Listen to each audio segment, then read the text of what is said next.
Hey y'all, it's me. It's your girl, the real deal, and you already know.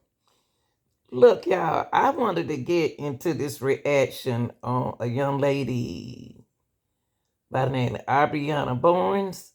She was dating, she was a young lady. I did her story before, but I'm getting the update. She was dating an older guy. He was in his 30s or 40, but she was real young, about 19. I think Ariana 19, I'm not sure. But I think this the girl right here. But just have to be careful out there who you meet. Be safe about it. Don't be so quick to fall in love.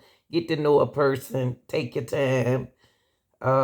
Cause he wrapped her up and put her out there on the back porch. That's what I remember that, and I thought he did it. Still haunting questions tonight after a missing woman was found dead on an apartment balcony in the same area where she was last seen. Adriana Barnes vanished 8 months ago. Now her loved ones want answers. What led to her death? See, New Yorker has the developing details. For months, people wondered, where is Adriana Barnes? Where did she go? There's no way she just walked away with nothing. Her mother, Akua Avegnon, reported the 19-year-old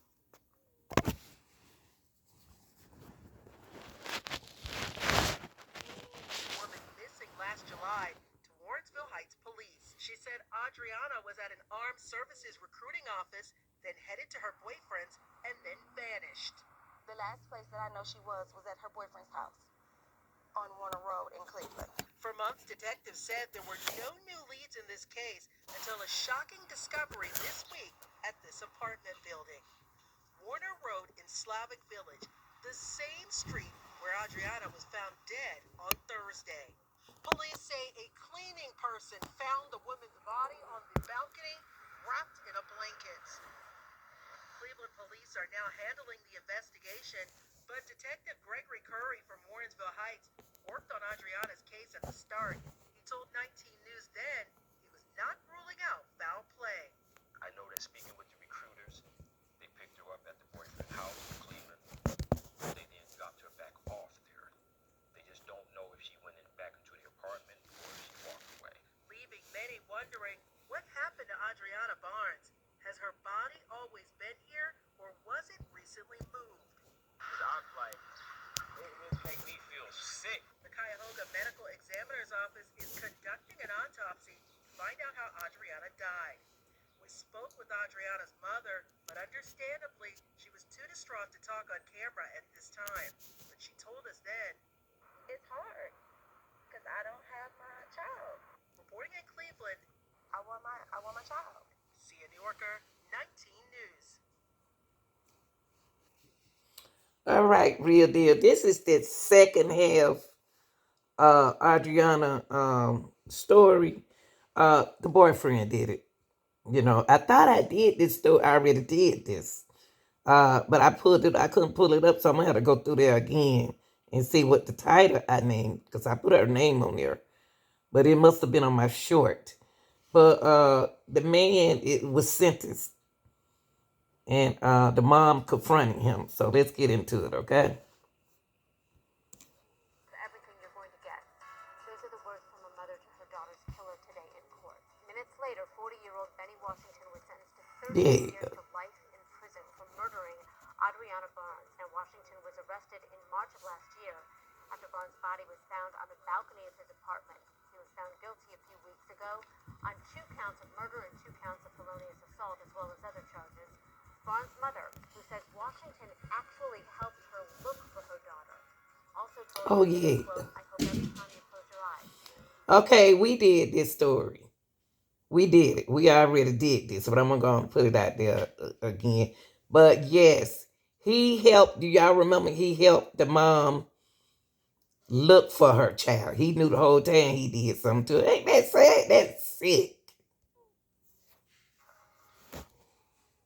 Please, right there you see 39-year-old Bennie Washington. He was found guilty by a jury of murdering his 18-year-old girlfriend, Adriana Barnes. She was 18. reported missing out of Warrensville Heights in July of 2021. It wasn't until March of 2022 that her body was found, and it was found on his balcony.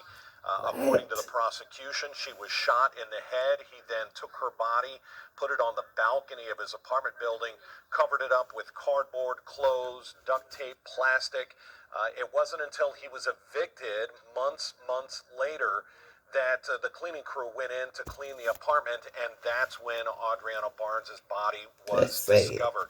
He was found guilty of 2 counts of murder, 2 counts of felony assault, and 1 count of gross abuse of a corpse for, again, the murder of his girlfriend, Adriana Barnes. Today is sentencing. Let's take a listen into court. Not sure yet if the judge... There is the all rise, so we are going to take you live to the sentencing again of Bennie Washington for the murder of Adriana Barnes. This court of common pleas is now open pursuant to statute. Honorable William T. McGinty presiding. Thank you. You may be seated.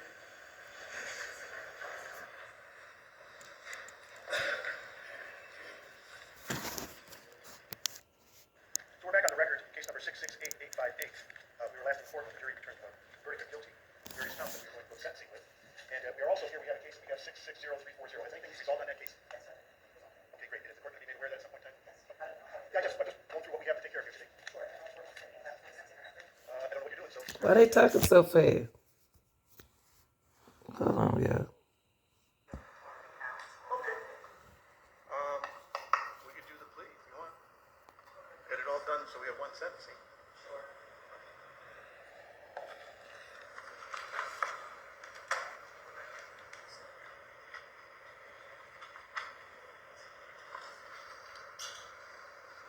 Judge, in case 660-140, the state of Ohio will amend count 2 to incorporate the name of the victim in count, also listed in count 3. So Dominique Haji keeps A-J-I, and the named victim in count 2 is Chanel, S-H-A-N-E-L-L, Becky, B-A-C-K-I-E. Count 2 is aggravated menacing. It's a misdemeanor of the first degree. It's punishable by up to 6 months of local incarceration and $1,000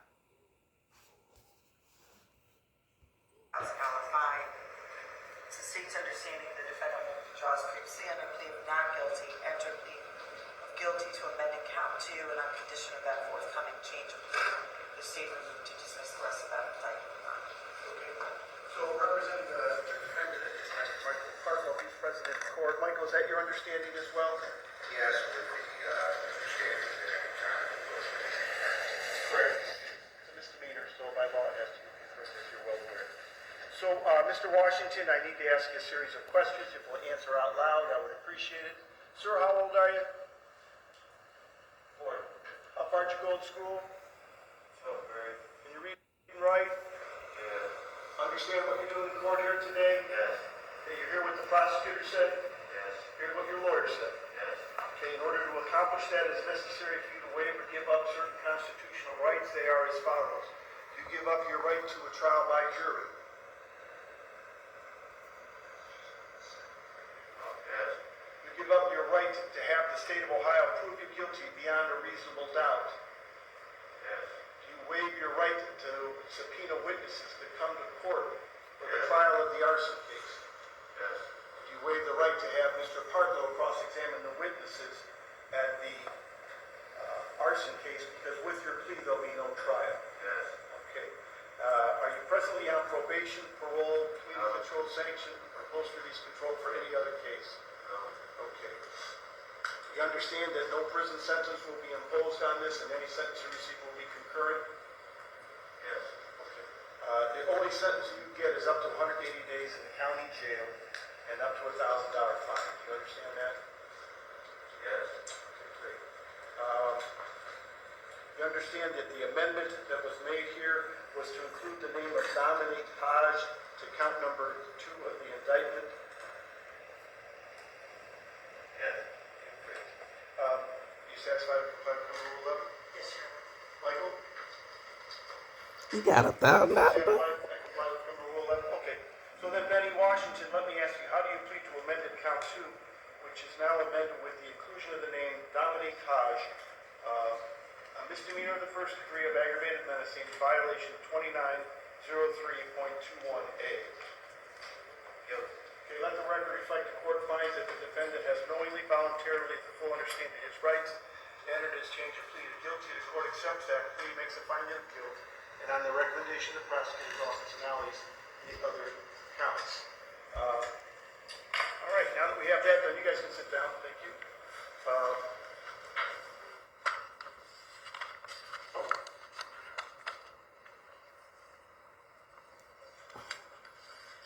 Another Folks, we're here for statistic. purposes of sentencing. It's another statistic, y'all. Today,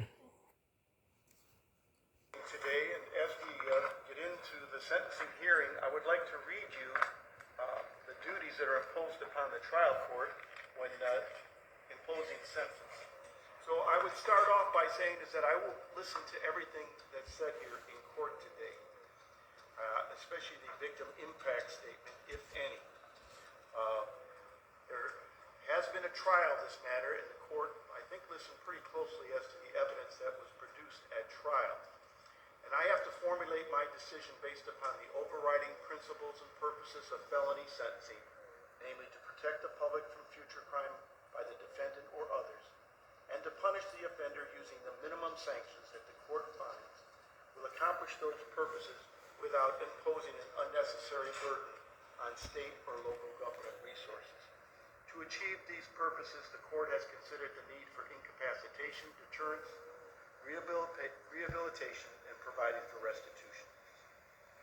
The court must and will consider the seriousness and recidivism factors relevant to the offense and the offender pursuant to 292912. The court will ensure that the sentence being imposed does not demean the seriousness of the crime and the impact it has on the victim, and is consistent with other similar offenses committed by like offenders. Finally, the sentence is not based on any impermissible purposes, namely the race, ethnic background, gender, or religion of Mr. Washington. You understand that, Mr. Washington? Yes. Okay.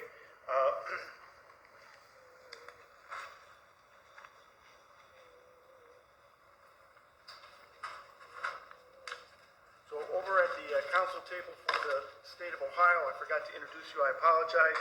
We have Assistant County Prosecutors Christian Carcutt and Jasmine Jackson. The record would reflect back on May 24th, the jury returned verdicts of guilty to count 3 and 5, which were murder, count 7, felonious assault, count 8, felonious assault, count 9, abuse of a corpse, and the defendant had waived count number 10 of the indictment, having a weapon under disability, and the court found the defendant guilty of having a weapon under a disability later on in that proceeding. Counts 3, 5, 7, and 8 carry a 1-year firearm specification, a 3-year firearm specification, a 54-month firearm specification, and there also is a notice of prior conviction and a repeat violent offender specification. Based upon the court's reading, it's my understanding, I would say that courts 3, 5, 7, and 8 merge. There's the state of Ohio. Want to elect what case number, what count number it wants to go under. I agree that all of those counts do merge for the purposes of sentencing. The elect that the defendant is sentenced on count 3, counts 9 and 10 are now subject to the jury. Okay, great. All right. All of the firearm specifications merge with one another. The elect that the defendant be sentenced on the 54-month firearm specification. Okay, great. All right. And that being said, I'll turn it over. Does the defense have anything to say before I turn it over for